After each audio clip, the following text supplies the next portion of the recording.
Hey there guys, welcome back to another episode of Gavinsky's Tutorials. A short walkthrough of OR-1. This is totally free for iPad. A really quirky, cool little Midi sequencer. So I'll go through it in a second, just to look quickly here at the App Store. At the moment it says it's just iPad, right? Which I don't really understand because it looks like this could probably work okay on a phone. I mean, you don't really need all this stuff here. But what's interesting also is, look, it says that it also runs on Silicon Macs, right? Which I don't know. I find a bit strange because if you look at the website, there is, a €20 VST3 and audio unit version. So I don't know, maybe it's intended like that, or maybe it's a mistake. A lot of new developers in particular don't really seem to realize that with the App Store, Apple will make your iPad or iPhone app available on Silicon Mac as well, unless you specifically disable that. I've seen a few devs who I was like, do you realize this is actually, you've made this available for Mac as well, but you're selling a separate Mac plugin version, which is more expensive, or, in this case, the iPad version is totally free. I don't know, maybe it's intentional, no clue. Anyway, this is actually really neat.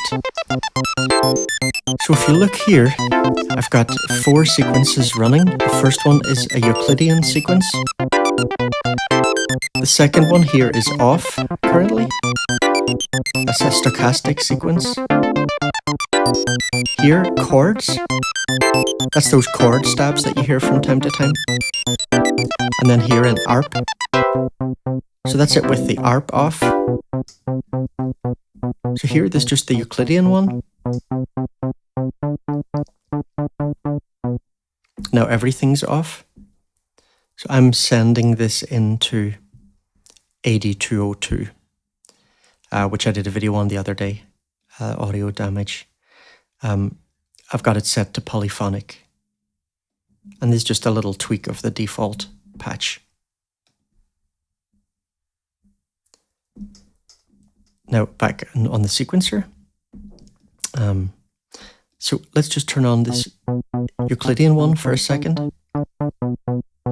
So if you see here, look, I've got this chord lock on. And then if you see here, it says M3. So that means M3 here, that means modulator 3. So we have 3 modulators that we can assign to things. See any of these buttons, basically? Like there's no modulation going on there, but I can modulate that. So if I choose this, it's being modulated by modulator 1, which you can see is just a sine LFO. So we just have a choice of LFO or sample and hold, that's it. It seems like the LFO can only be sine as far as I can see. And then here, this is the depth of the modulation, and you can have a free or synced version as well. So here, there's the sample and hold one. So basically, it's randomly jumping, to different chord types here. And I've got things set to C major.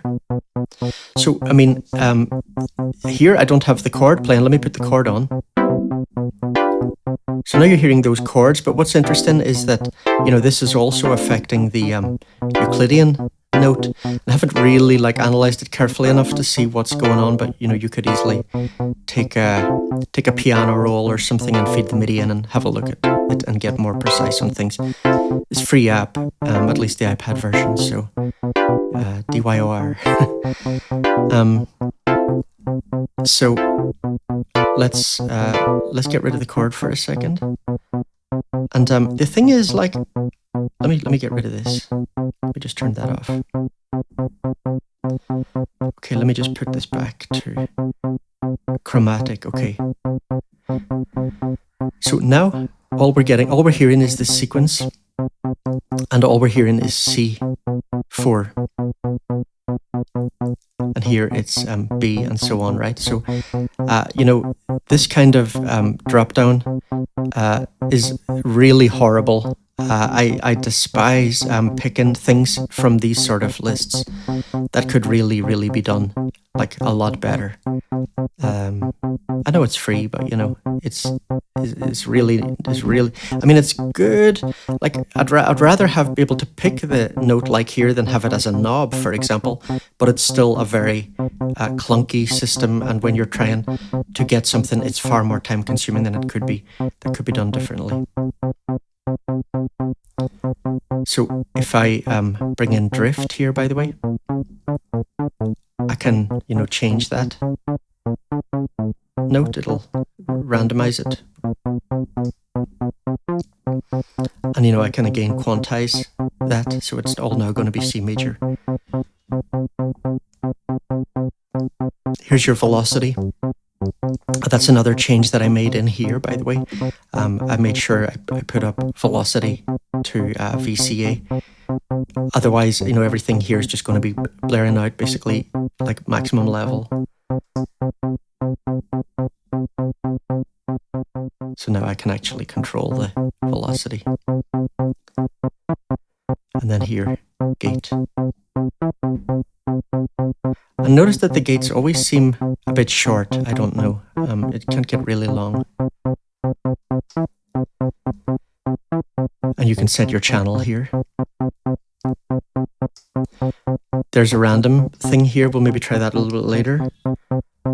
This temp thing, I've pressed that and I've never seen it do anything, so I don't know, is it broken or what? I mean, this could really use a little bit of documentation.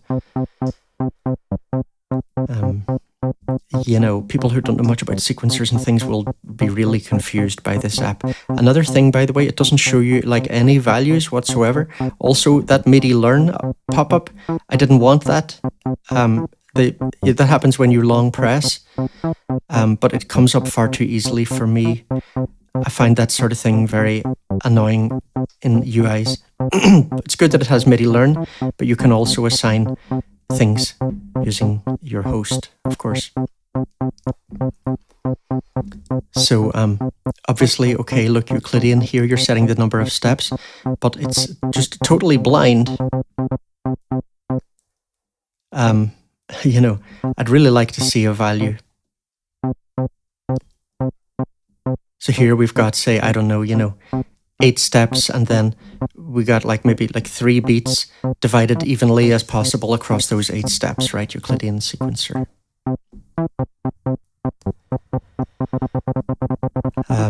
Speed multiplier and divider.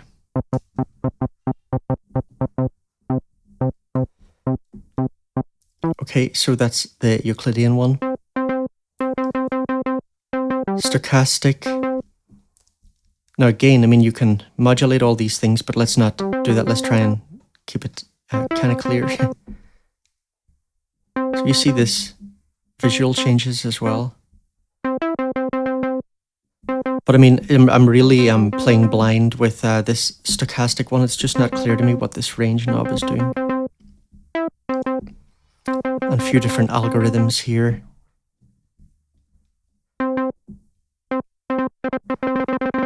And chance, so basically when this is up high, you've got a real like barrage of notes.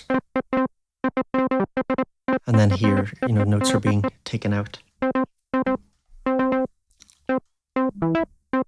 So that's with drift up max. But look, you know, we can also modulate. So if I set modulator 3 here, now, you know, the note is being modulated by this sample and hold LFO.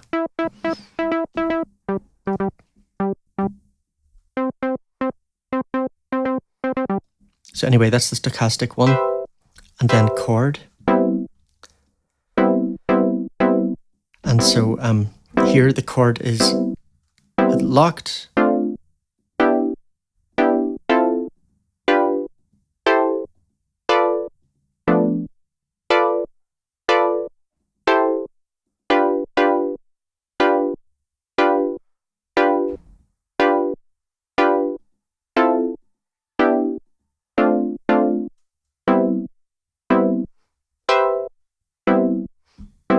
So let's leave it like that.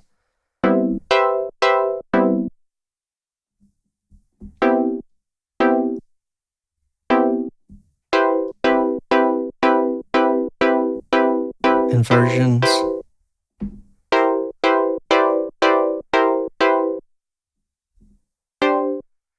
voicing, spread. But what I really don't understand with the spread knob is like why it changes the speed, you know, because to me that would be more, you know, the spread of the chord across the keyboard. I don't know. So again, you know, could really use some documentation, my God. Same controls over here. And then an ARP. And various patterns in here. Direction, okay, ping pong. So here we're controlling the number of octaves, the range basically. I don't know what, I wouldn't call that direction. It's really a bit confusing. Rate. And the same things over here. It doesn't come with any sample patches, which is a pity. It's always useful. But see here, this temp thing, I mean, I don't know. I have no idea what that is for. Let's just see some of the random ones, and then I'll play another, just couple that I... You know what I mean? It's like the chances of a random one being good are pretty slim.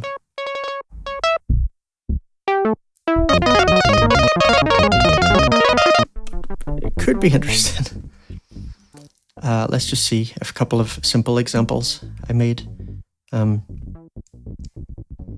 Here, 3 Euclidean sequences and 1 stochastic one.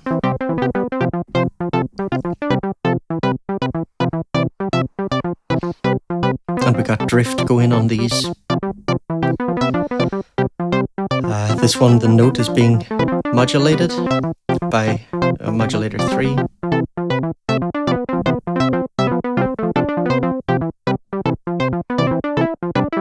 Four Euclidean sequences, the third drifting. This is the first one I made actually, I think, before. This is a variation of that one. See there, drift.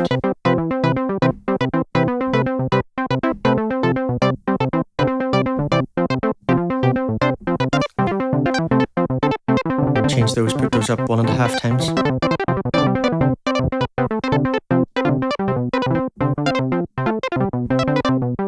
Or, you know, just change the speed of all of them. That's kind of nice.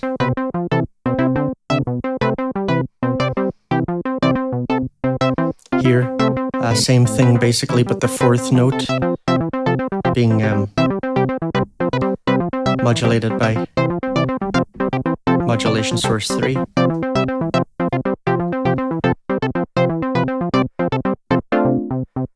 I like this.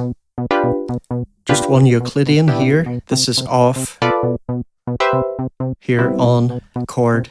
This is off. So just Euclidean and chord. It's really nice and funky, this one.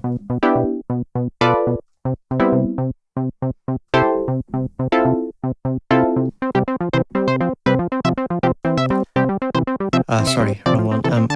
1 Euclidean, 1 chord. It's the same thing we had, and I added in the ARP.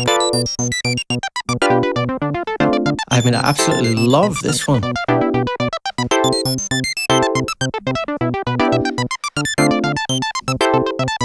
I mean, the good thing, I guess, about like not seeing a value on the knobs is it just forces you, this is really annoying, that MIDI learn pop-up, it just forces you to use your ears, and it may make you come up with things that you wouldn't have come up with otherwise. But you know, at least there could be a little setting letting you choose whether you whether you want to see the values or not, you know. I do think that would be good. What else? I mean, as I say, these pop-ups, I really don't like those.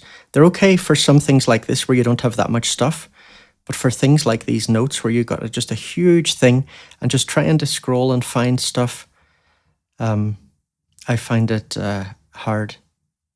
Also, I mean, if you look, you have to sort of, you have to like go down to get to the higher ones. I always find that sort of thing confusing. I feel like initially I kept wanting to go up to get to the higher ones, you know what I mean? So there's a few little weird things like that, but hey, you know, I mean, it's free, and at least the iPad version, and it is really neat. It's really neat. It'd probably be nice to like offer people maybe a few different color choices here. Don't see anything for that, but it's definitely interesting. Custom scales would be good, right? This is like not a very large choice, is it? Custom scales would be nice.